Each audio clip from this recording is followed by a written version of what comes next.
Out of this obsession with scholarly learning came a true mathematical visionary, ابوریحان Muhammad ibn Ahmed al-Birooni. And like all Islamic scholars of the time, al-Birooni was obsessed with the science and mathematics of the ancient Greeks, Babylonians, and Indians. And because of the success of the translation movement, he had literally on his desk the great work on geometry by Euclid, Ptolemy's Almagest, the Indian text, the Sinhind, and the famous work on algebra by al-Khwarizmi.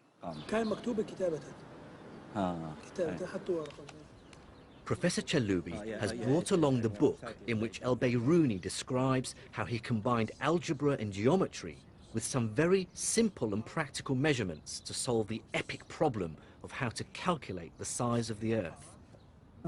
Birooni, the text.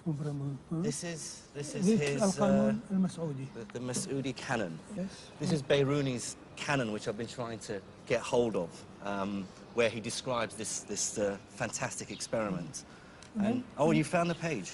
Yes. Having read al-Birooni's description of how to estimate the size of the world, I wanted to try it for myself.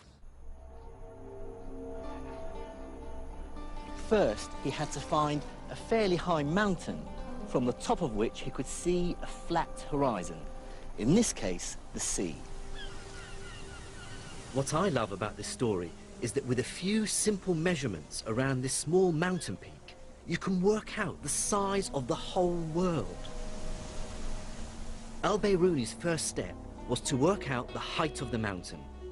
He did this by going to 2 points at sea level, a known distance apart, and then measuring the angles from these points to the mountaintop. So, to measure the angle to the mountaintop, Birooni had to use a device like this called an astrolabe. It's basically a giant protractor. It has the angles and degrees marked around the outside and a pointer to help him determine his line of sight. So if we try now and determine the angle to the top, it has to hang freely and then, okay, so if you let it hang. I'd like to stress, if you haven't noticed already, that al-Birooni would have made his measurements more meticulously than I am. He did them again and again to get consistently reliable results. Okay, that's about it. And that is 24.5 degrees. Okay, so now we've determined one angle. We now have to go and pick our second spot along the beach.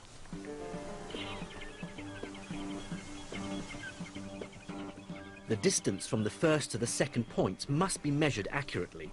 In this case, it's 100 meters, and the 2 points must be in a straight line with the mountain.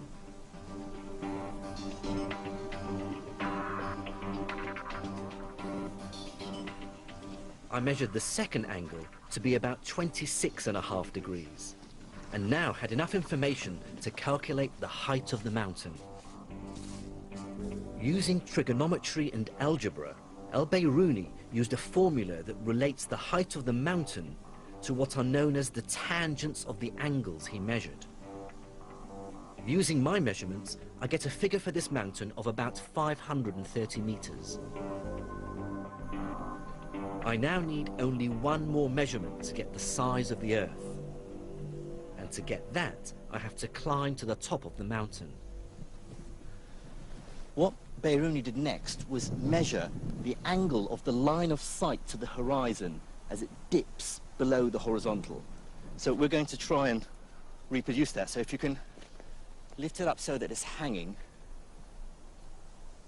and if I locate the horizon, okay, which is about 0.5 degree, which is about the value that Birooni got. Now here's the really ingenious part. Birooni had measured 4 quantities, 3 angles and a distance. He used 2 of the angles and the distance to work out the height of the mountain. Al-Birooni now had everything he needed. In essence, Al-Birooni imagined a huge right-angled triangle which has as its 3 corners the mountaintop, the horizon, and the center of the Earth.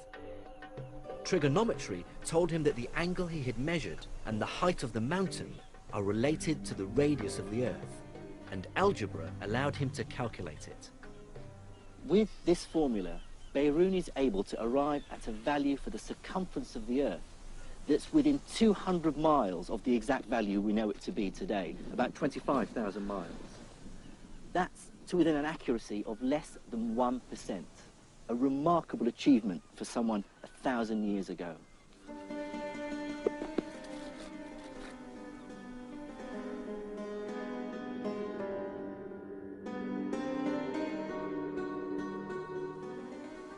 For me, Biruni's experiment is an early, dramatic example of a scientist using mathematical reasoning to extend humanity's reach.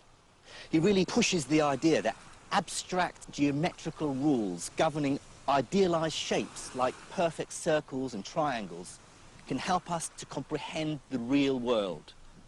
Einstein used precisely the same approach, admittedly with much more advanced mathematics, when he developed his general theory of relativity almost 1,000 years after Biruni. But both Einstein and Biruni were united by a single common idea. With mathematics, humanity can embrace the universe.